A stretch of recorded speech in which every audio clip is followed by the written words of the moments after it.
wanasema ati Waigoro sitamuongelesha sana, unajua namaliza tamu. Ati akimaliza tamu wacha niongee na wengine ambao watanisaidia kuleta kura. I want to be very categorical on that matter. That it is extremely unfortunate. Hoya guys, Anne Waiguru ni kama amejam na President William Samoei Arap Ruto. Because guys, kitu ya kwanza Anne Waiguru is telling us that William Ruto ameanza kumuignore. Kwamba yeye anaenda last term, so hawezi kuwa analeta kura. Unaona watu wangu hawezi pata kura kutoka Kirinyaga kupitia kwa Anne Waiguru. Unaona watu wangu. So Anne Waiguru amekuja delivering a stern warning to President William Samoei Arap Ruto.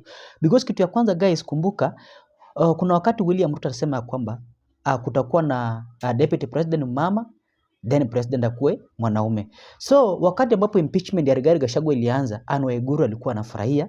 Akasema kwamba Rigathi Gachagua kitolewa kuna uwezekano ya yeye kuingia kama deputy president wa William Samoei Arap Ruto. Kama sio hivyo, in 2027 yeye atakuwa running mate wa William Samoei Arap Ruto. Akafurahia hiyo impeachment. Unaona watu wangu. But suddenly Professor Kithure Kindiki akakuwa picked.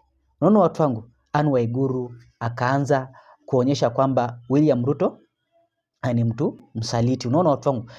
And don't forget, Anne Waiguru alikuwa anajua kwamba mountain ndio kila kitu, na akajua kwamba huyu Professor Kithure Kindiki hana usemi.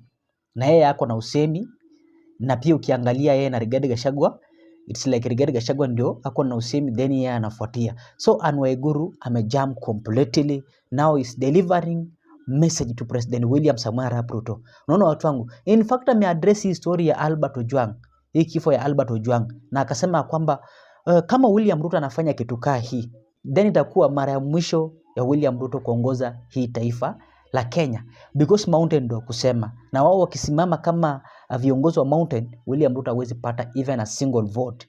Unaona watu wangu, even 30% hawezi pata upande wa Mount Kenya. Unaona watu wangu. So kabla usikize Anne Waiguru, make sure una like na una subscribe ili ku make sure hii channel ina grow. Unajua kuna watu wanasema ati Waigoro sitamuongelesha sana, unajua namaliza tamu. Ati akimaliza tamu wacha niongee na wengine ambao watanisaidia kuleta kura. Si nimeona wengine wakienda hivyo. Waambie watatukuta wapi? Watatukuta wapi? Hata hiyo uchaguzi hiyo wengine watatukuta hapa Kirinyaga. Mambo ambayo yameendelea nationally. Kuna kifo ya ule kijana ambaye aliuliwa katika cell kule Nairobi, Albert Ojwang. Mimi nishasema from the beginning na nimesema tena Kirinyaga. There is no leader with their insane mind who can support the abduction of our young people. And I do not support it. I don't support it. Sisi kila siku hapa kama viongozi kuna wale wanatutusi. Kutoka asubuhi mpaka jioni. Wanatutusi kutoka asubuhi mpaka jioni. Hatutumi watu wawashike. Because as a leader, you are expected to have a little bit more tolerance. If you have no tolerance, kama hauwezi kujicontrol, you do not qualify to be a leader. You don't. And so, I want to be very categorical on that matter. That it is extremely unfortunate that in this day and age, in a democratic republic, that we can have incidences where people can be taken from their homes, taken to a cell, and killed.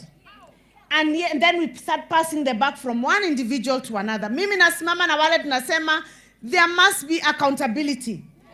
And action must be taken. And that action must be taken not just because somebody has said, but we as the people of Kenya must see and believe that action has been taken. Pia nichangie moto kuhusu hili jambo ambalo la kijana ambaye alikuwa kule Nairobi akapigwa risasi.